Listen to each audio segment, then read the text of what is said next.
जो साधारण डॉक्टर है तो हमारे जो शारीरिक रोग है जैसे ब्लड प्रेशर है, डायबिटीज है और आदि रोग है, वो वैद्य के पास हम जाएंगे तो वैद्य सुचारू रूप से अपना इलाज करेगा और इलाज के साथ साथ में दवाइयाँ तो देगा इलाज के लिए और सुपथ्य बताएगा, संयम बताएगा। ब्लड प्रेशर वालों के लिए या डायबिटीज के लिए वैद्य ने कहेगा कि आलू नहीं खाना, चावल नहीं खाना, तली वाली चीज़ नहीं खाना, तो हमारा दवाई काम आएगी और एक दिन रोग से निरोग हो जाओगे। हम डॉक्टर की बात को मान लेते हैं और सच में रोग से लड़ते लड़ते एक दिन निरोग हो जाते हैं, रोग नष्ट हो जाता है। तो कहने का मकसद मेरा ये है कि हम जैसे वैद्य की बात को मान लेते हैं, ऐसे सदगुरु की भी बात को माने। सदगुरु भी वैद्य के रूप में है। सदगुरु कैसे वैद्य है? तो सदगुरु हमारे जो मानसिक रोग है, आंतरिक रोग है, वो रोग का निदान करते सदगुरु। मानसिक रोग कामादि विकार रोग है, एक कामादि विकार का इलाज डॉक्टरों के पास नहीं है, ये तो सदगुरु के पास, ऐसे महापुरुषों के पास है। महापुरुषों के सानिध्य में हम जाए तो हमारा रोग, मानसिक रोग ठीक हो जाएगा। तो सदगुरु भी संयम बताते हैं। वो संयम क्या है? बोले संयम है कि सत्संग सुनते रहो, भक्ति भाव करते रहो, आत्मा में परमात्मा का साक्षात्कार करो, यही संयम है। और यही संयम में रहोगे तो हमारे मानसिक रोग भी निदान हो जाएगा। देखो मेरे एक बात याद आ रही है कि गुरु नानक जी, अभी मैं सिद्धांत उपदेश पढ़ रहा हूँ तो उसमें आया भी है और मैं पहले भी सुना था कि गुरु नानक जी का एक शिष्य था, उसने ऐसे प्रश्न कर दिया कि गुरुदेव के दर्शन का क्या फल मिलता है, ऐसे महापुरुषों के दर्शन का फल क्या मिलता है।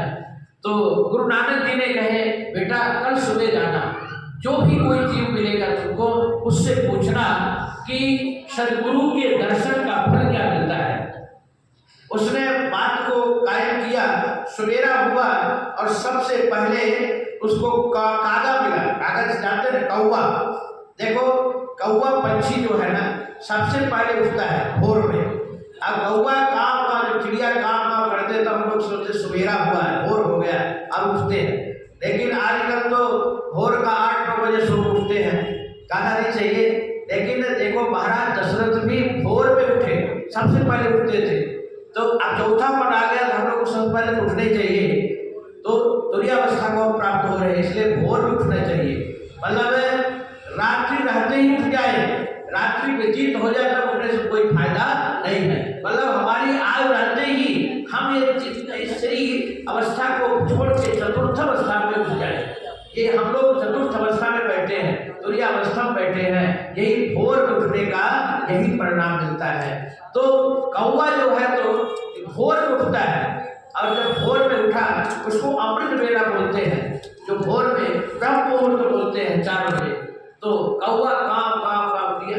तो कौवा से पूछा कि पंछी राज ये बताओ कि वैसे देखो पंछी कौवा में, चंडाल पंछी में कौवा है और पशु में गधा है और मनुष्य में चंडाल, निंदक, जो निंदक सबका करता है वो चंडाल है। लेकिन कौवा से उसने पूछा कि भाई आप बताओ कि सदगुरुदेव के दर्शन का क्या परिणाम मिलता है, ऐसे महापुरुषों के दर्शन का क्या फल मिलता है। तो कौवा सुनते ही मर गया। और वो आकर के गुरु नानक जी से कहा, गुरुदेव, बोले क्या हुआ? बोले आपने कहा था जो जीव पहले मिलेगा उससे पूछना कि सदगुरुदेव के दर्शन का क्या फल मिलता, वो सुनते मर गया। गुरु नानक जी का, अच्छा बेटा कोई बात नहीं, ऐसा करना कि अब तुम दूसरे गांव में चले जाओ और वहां जाके पूछना वो गाय ने बच्चा जन्म दिया है। तो अब वो जाकर के कहा जैसे बछड़ा जन्म दिया तो बछड़ा से पूछता है कि भाई गुरुदेव के दर्शन, महापुरुषों के दर्शन का क्या फल मिलता है।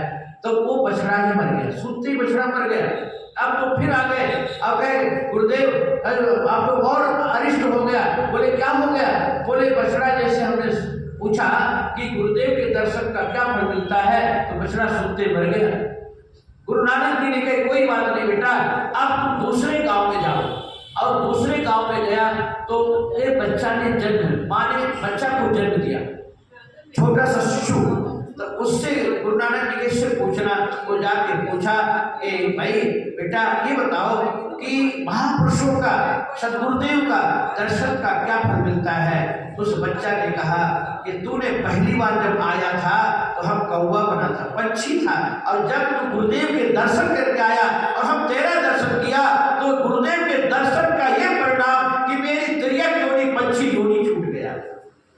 अच्छा, फिर हमको गौ पशु योनि में हम चले गए तो तू गुरुदेव को दर्शन किया और फिर मेरे पास आया तो मैं तेरा दर्शन किया तो मेरी पशु योनि छूट गई। और अब तो तू फिर गया गुरु जी का दर्शन करने और अब पूछ रहा तो अब हमको मनुष्य योनि मिल गई है, अब नर बन गए हैं तो नर से मैं नारायण बन जाऊंगा।